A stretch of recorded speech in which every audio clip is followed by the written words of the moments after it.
ഹരികൃഷ്ണ സ്വാമി ശരണമയ്യപ്പ.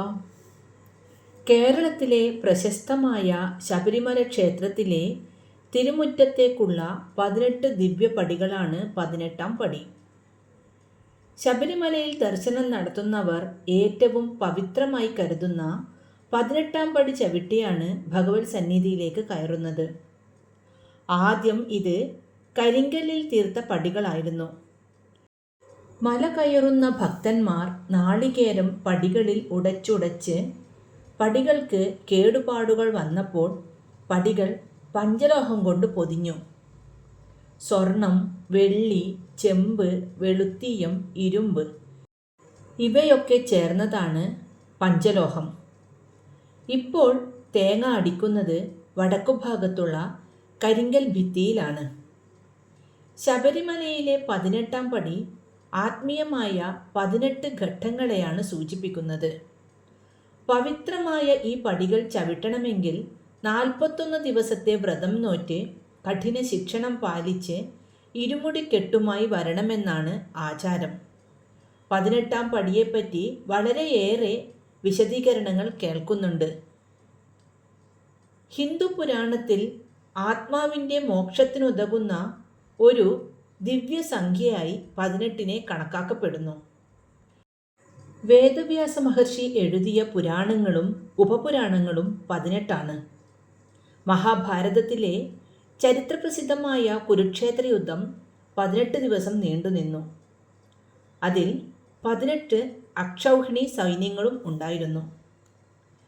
18 ശക്തിപീഠങ്ങൾ, ശക്തിദേവിയുടെ വിശുദ്ധ ക്ഷേത്രങ്ങൾ ഉണ്ട്. ഭഗവത്ഗീതയ്ക്കും വേദങ്ങൾക്കും 18 അധ്യായങ്ങളുണ്ട്.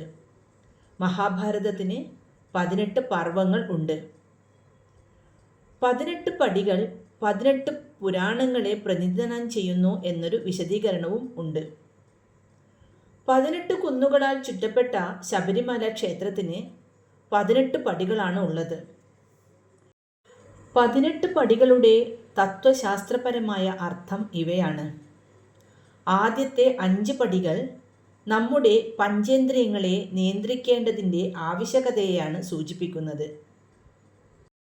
പഞ്ചേന്ദ്രിയങ്ങൾ എന്നു പറഞ്ഞാൽ കണ്ണ്, ചെവി, മൂക്ക്, നാക്ക്, ത്വക്ക് എന്നിവയാണല്ലോ. ഇവ വഴി ലഭിക്കുന്ന സുഖങ്ങളിൽ അമിതമായ ആസക്തി പാടില്ലെന്ന് ഇത് പഠിപ്പിക്കുന്നു. അതായത് ആദ്യത്തെ 5 പടികൾ ചവിട്ടുമ്പോൾ ഭക്തൻ തൻ്റെ ഇന്ദ്രിയങ്ങളെ നിയന്ത്രിക്കാൻ പഠിച്ചു എന്നാണ് അർത്ഥമാക്കുന്നത്. വ്രതകാലത്തെ ബ്രഹ്മചര്യം, മിതഭക്ഷണം എന്നിവ ഇതിനുള്ള പരിശീലനമാണ്. അടുത്ത 8 പടികൾ മനുഷ്യൻ ഉപേക്ഷിക്കേണ്ടുന്ന 8 വികാരങ്ങളെ, അതായത് 8 രാഗദ്വേഷങ്ങൾ അല്ലെങ്കിൽ അഷ്ടരാഗങ്ങളെ പ്രതിനിധീകരിക്കുന്നു. ഈ അഷ്ടരാഗങ്ങൾ 6 മുതൽ 13 വരെയുള്ള പടികളാണ്. ഇത് മനുഷ്യ മനസ്സിനെ നശിപ്പിക്കുന്ന 8 ദുർഗുണങ്ങളെയാണ് പ്രതിനിധീകരിക്കുന്നത്. കാമം, അമിതമായ ലൈംഗികാസക്തിയും മോഹങ്ങളും. ക്രോധം, നിയന്ത്രിക്കാനാവാത്ത ദേഷ്യം. ലോഭം, മറ്റുള്ളവർക്ക് ഒന്നും നൽകാതെയുള്ള പിശുക്ക്. മോഹം, ഇല്ലാത്ത കാര്യങ്ങൾ സത്യമാണെന്ന് കരുതിയുള്ള ഭ്രമം. മതം, പണമോ പദവിയോ ഉള്ളതുകൊണ്ടുള്ള അഹങ്കാരം. മാത്സര്യം, മറ്റുള്ളവരെ തോൽപ്പിക്കണമെന്നുള്ള വാശി. ഡംഭം അഥവാ ഈർഷ്യ, മറ്റൊരാളുടെ വളർച്ചയിൽ തോന്നുന്ന വിഷമം. അസൂയ, പരദൂഷണവും കുശുമ്പും. ഈ 8 പടികൾ പിന്നിടുമ്പോൾ ഭക്തൻ തൻ്റെ മനസ്സിനെ ശുദ്ധീകരിക്കുന്നു. ഇനി അടുത്ത 3 പടികൾ ത്രിഗുണങ്ങൾ, 14, 15, 16 എന്നീ പടികൾ. പ്രകൃതിയിലെ സകല ജീവജാലങ്ങൾക്കും 3 ഗുണങ്ങളുണ്ട്. തമോ ഗുണം, രജോ ഗുണം, സത്വഗുണം. തമോ ഗുണം എന്നാൽ മടി, അജ്ഞത, ഉറക്കം, വിഡ്ഢിത്തം. ഇതിനെ 14ാം പടിയിൽ ഉപേക്ഷിക്കുന്നു. രജോ ഗുണം എന്നാൽ എടുത്തുചാട്ടം, അമിതാവേശം, അധികാരമോഹം. ഇതിനെ 15ാം പടിയിൽ ഉപേക്ഷിക്കുന്നു. സത്വഗുണം ശാന്തതയും സ്നേഹവും. ഭഗവാനിലേക്ക് എത്താൻ സത്വഗുണം നല്ലതാണെങ്കിലും ഭഗവാനിൽ ലയിക്കാൻ ഈ ഗുണത്തെയും മറികടക്കണമെന്നാണ് 18-ാം പടി നമ്മെ പഠിപ്പിക്കുന്നത്. അവസാനത്തെ 2 പടികൾ വിദ്യയെയും അവിദ്യയെയും സൂചിപ്പിക്കുന്നു. അതായത് 17, 18 പടികൾ. അവിദ്യ 17-ാം പടി. ഈ ലോകത്തിലുള്ള കാഴ്ചകളാണ് സത്യമെന്ന് കരുതുന്ന അജ്ഞത. ഇതാണ് അവിദ്യ. വിദ്യ 18-ാം പടി. ഈ പ്രപഞ്ചവും ദൈവവും ഒന്നാണെന്ന് തിരിച്ചറിയുന്ന പരമമായ അറിവ്. ആ 18-ാം പടി കയറി ചെല്ലുമ്പോൾ അവിടെ ശ്രീകോവിലിന് മുമ്പിൽ തത്വമസി എന്ന് എഴുതി വച്ചിരിക്കുന്നത് കാണാം. അതിൻ്റെ അർത്ഥം അത് നീയാകുന്നു എന്നാണ്.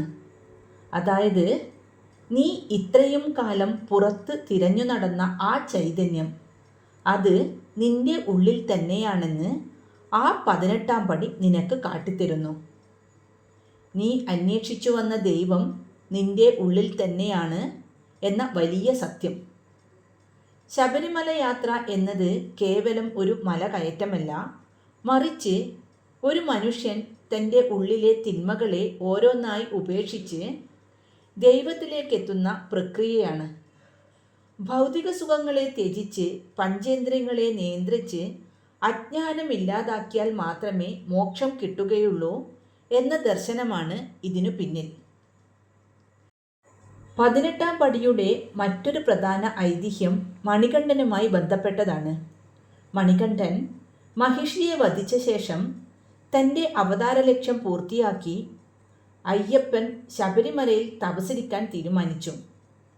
അന്ന് തൻ്റെ പക്കലുണ്ടായിരുന്ന 18 ആയുധങ്ങളും ഓരോ പടിയിലും ഉപേക്ഷിച്ചാണ് അദ്ദേഹം മുകളിലേക്ക് കയറിയത് എന്നാണ് ഐതിഹ്യം. കൂടാതെ ശബരിമലയ്ക്ക് ചുറ്റുമുള്ള 18 മലകളെയും ആ മലകളുടെ ദേവതമാരെയും ഈ പടികൾ പ്രതിനിധീകരിക്കുന്നു എന്നും വിശ്വാസമുണ്ട്. ശബരിമല അയ്യപ്പസ്വാമിയുടെ പൂങ്കാവനമായി അറിയപ്പെടുന്ന 18 മലകൾ ഇവയാണ്. ശബരിമല അയ്യപ്പസ്വാമി കുടികൊള്ളുന്ന പ്രധാന മല. പൊന്നമ്പലമേട് മകരജ്യോതി തെളിയുന്ന പുണ്യമല. ഗരുഡൻമല, നാഗമല, സുന്ദരമല, ചിറ്റമ്പലമേട്, ഖൽഗിമല, മാതംഗമല, മയിലാടുംമല, ശ്രീപാദമല, ദേവരുമല, നിലയ്ക്കൽമല, തലപ്പാറമല, നീലിമല, കരിമല, പുതുശ്ശേരിമല, കാളകെട്ടിമല, ഇഞ്ചിപ്പാറ മല. ഇവയാണ് ആ 18 മലകൾ. സ്വാമി അയ്യപ്പൻ ശബരിമലയിൽ തപസ്സിരിക്കുമ്പോൾ ഈ 18 മലകളുടെയും ദേവന്മാർ പടികളായി മാറി ഭഗവാനെ സേവിക്കുന്നു എന്നാണ് സങ്കല്പം. 18-ാം പടി ചവിട്ടുമ്പോൾ ഈ 18 മലകളെയും വന്ദിക്കുന്നു എന്നാണ് വിശ്വാസം. 18-ാം പടിയിൽ 18 തവണ കയറുന്ന ഒരു തീർത്ഥാടകൻ സന്നിധാനത്ത് ഒരു ഇളം തെങ്ങ് നടുകയും അതുവഴി ഗുരുസ്വാമി ആയി തീരുകയും വേണം. സ്വാമി ശരണമയ്യപ്പ.